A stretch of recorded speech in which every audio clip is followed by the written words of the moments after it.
We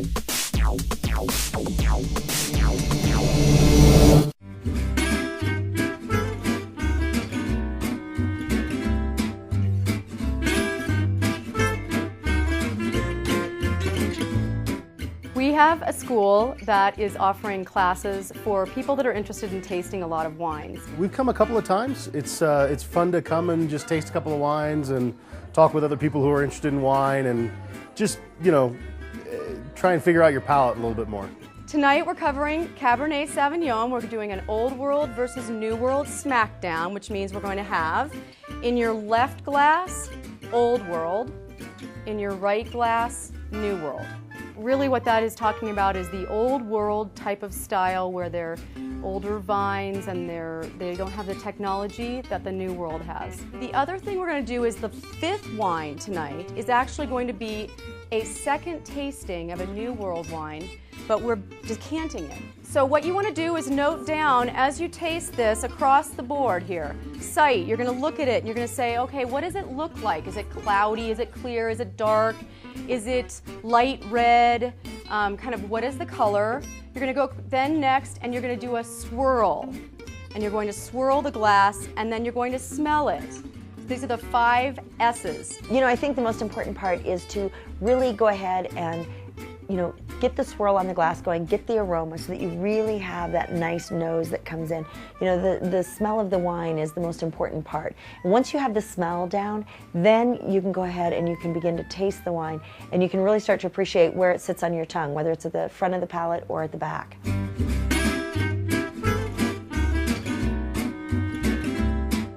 I am the headmistress. So when people are sassy to me, or if they're tardy, or if they're bad in any way, they do get detentions. Are you guys hogging the bottles over here? No. I have to say that this table, because of the tardiness and everything, everyone gets detention at this table. You get detention. This is, and Cassie, you get detention for sure there. That is absolutely unacceptable, that table over there. And you guys are skating on thin ice. The stars I hand out for really good questions because students do deserve to be honored for their good questions. So I'm not just a mean headmistress like some of us know from our younger days. There you go. Tracy just asked a great question. She said, if a wine is in the liquor store and it's sitting on the shelves, is it ready to be consumed? Doesn't the winery hold the wine until it's ready to be consumed? And the answer is no, they don't. In fact, they will release their wine often 6 to 7 years before it actually will be at its peak. It's nice to sit down and talk to other people who are sort of in the same place you are talking about wine. I mean, you get intimidated by talking to the sommelier or, people who have been around wine for years and years and years. And so it's nice to come and talk to other people who are, some are new, some have been around wine for a while, and, it's good to just get different opinions. I'm wanting to get more educated. What my palate likes, what I like to drink, the different wine types, the pairings, all sorts of information like that, I have a hard time understanding. What are we getting on the nose here? What do you guys...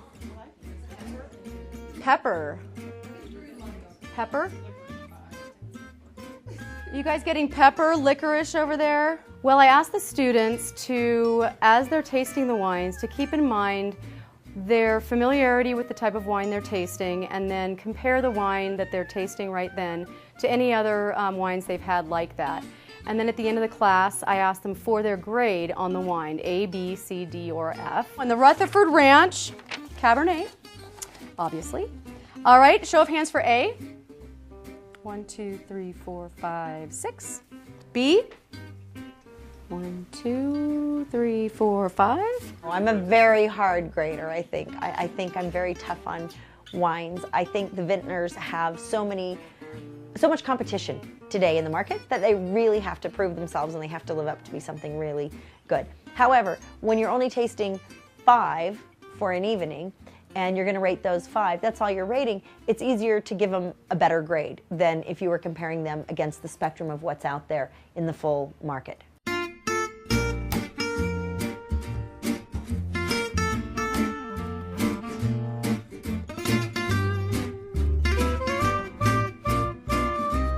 I want them first to have had a very lot of fun, a huge amount of fun. And then secondarily, I'd like them to have tasted and really understood what tasting means. And then thirdly, I'd like them to have gotten a little information, one little fact that they could take to the liquor store with them the next time they go to buy some wine that they really might be able to pull out of that memory box and say, I remember Miss Fox teaching me this.